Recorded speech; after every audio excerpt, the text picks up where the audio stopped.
name is Ashley Mair, and I'm going to be talking about how traumatic experiences cause resistance, which has a long-term effect on people. They start to become desensitized. For example, war veterans, they develop PTSD.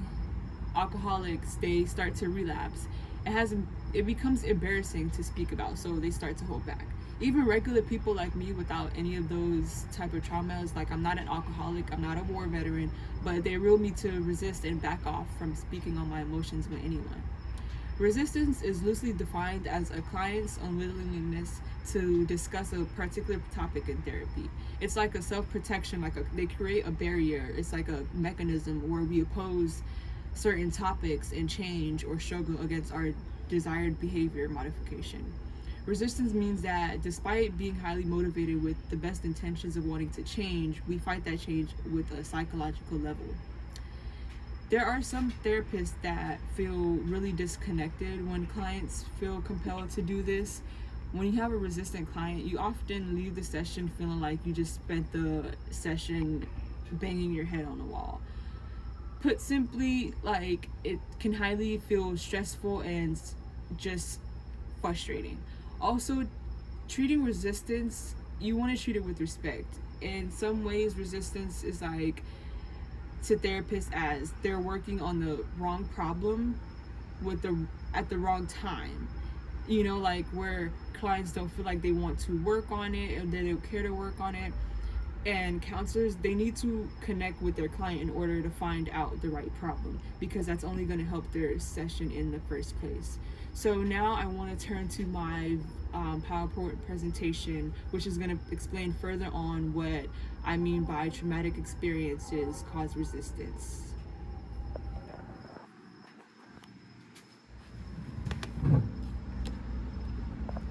So here we have a slideshow, and it's how traumatic experiences cause resistance, which has a long-term effect on people, by Ashley Mair. So Sigmund Freud, he was thought out to be a very high person in psychology. And with this topic, the thought of resistance in therapy it's very complicated, which when we know, as I've explained, that in therapy, resistance is holding back, and holding back is a big part of therapy and connecting with your clients and just the whole part of psychology itself. It was initially made as a psychoanalytic concept by Freud, and to him, resistance is thought of as anything that stops any type of change, which I've explained. So it's like the unwillingness to connect to the clients, or the unwillingness for the clients to want to actually talk about their problems, even though they don't do it consciously or unconsciously. So next slide.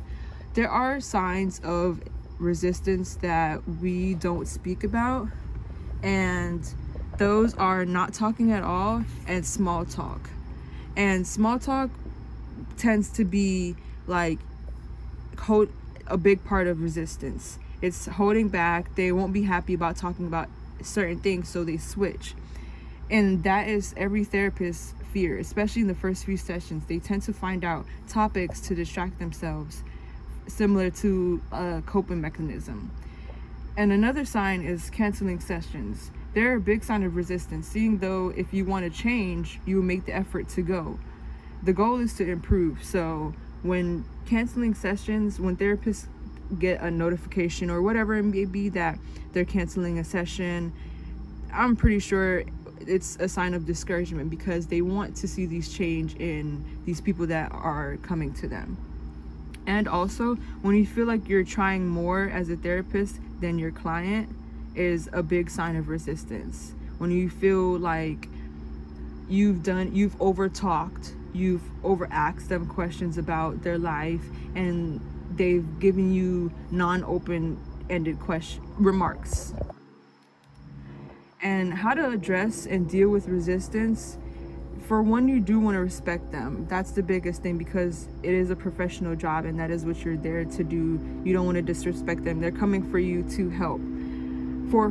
So you want to respect it. You want to find an approach that works for your client. And by doing that, it will also explore what is causing the problem For example, asking a lot of open-ended questions would definitely help.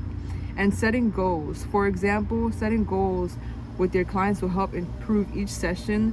When they come back, they have something new to talk about. And setting a goal, for example, of next time we're going to, for example, just go deeper on a certain topic or move on a certain topic next time, to just have them open up a little bit more. And that is all that I wanted to talk about today. Thank you for listening, and thank you for a strong semester.